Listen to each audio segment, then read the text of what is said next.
Welcome to Lysfanga, aka Lysfanga, the time shift warrior, aka Princess of Persia. In this fantasy world, you are chosen by the gods to hold the power of time shifting and warriorness. Conveniently, right after you gain power, a banished enemy has been released, and it is your duty to fix it. You don't really know what to do, you don't really get instructions, but you need to do it because Hot Golden God Lady said so.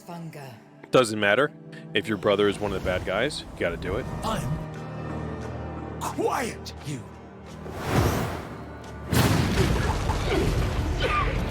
Doesn't matter if most of your companions are completely useless, you gotta do it.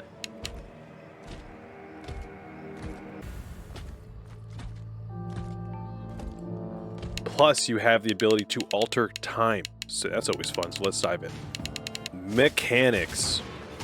Mouse and keyboard does not work. They say they optimize the game for controller, but what they mean to say is they didn't feel like adding effective mouse and keyboard inputs. So off the bat, if you don't have a controller, don't get the game. If you do have a controller, there are some cool mechanics to experience. Well, one cool mechanic, which is time shifting. Overall, it's a simplified version of other top-down action games. You basically get one attack, one spell, and one alt. This creates a one-dimensional combat experience, but fortunately, the other dimension comes from strategy with time shifting. For instance, before a fight, you begin looking at the playing field, you choose which path of combat you want to take, then you take each path one after another, hopefully killing everything before the time limit is reached. An example, say there are enemies on the far left or enemies on the far right, and you have 10 seconds to kill them. You start by going left, slaying the enemies, then hitting the left trigger, start a new sequence, and then you go right and attack those enemies while watching your remnant do what you originally did on the left side, like a clone.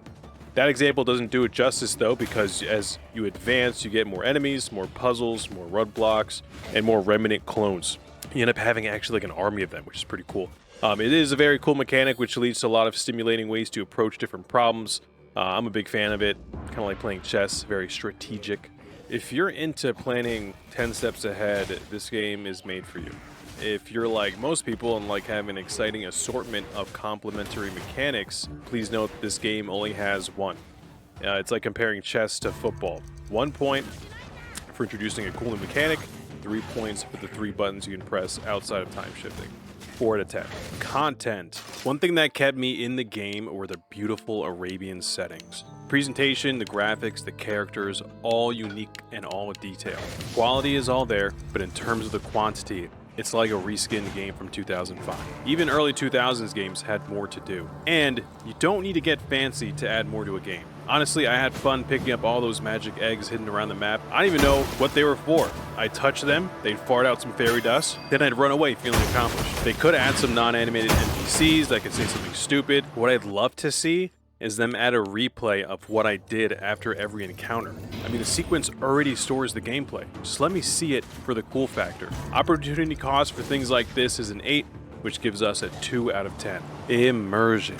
If you had the goddess power of time shifting, wouldn't you rather slow down time so you can kill everything within the time limit instead of dying every 30 seconds to respawn and send out a clone? Once you get past that question, the story makes sense. It's a well thought out story with interesting characters, great voice acting. Something that could have been a better experience is the storytelling. If you have limited gameplay and limited content in your game, you probably want to build on the one thing that's free, your imagination. Just add to the story.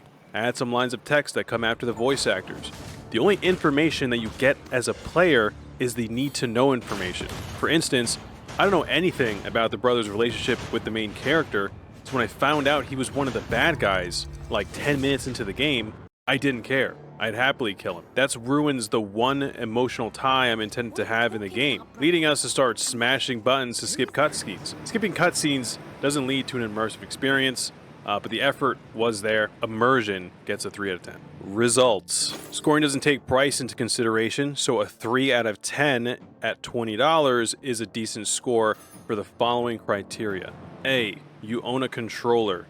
B. You like chess. C. You're looking to experience a new strategy mechanic. F. You like fart eggies. G. You're into brown girls, like me. Some people love this game and have played it for 30 hours. I'm not that guy. To really know if you like this game, you need to watch the pure gameplay. It's one of those strange love it or hate it scenarios because it's so dependent on the pre-action strategy mechanic. I'm new here, so leaving a sub and like would really help. Enjoy the gameplay, and tell us your decision in the comments.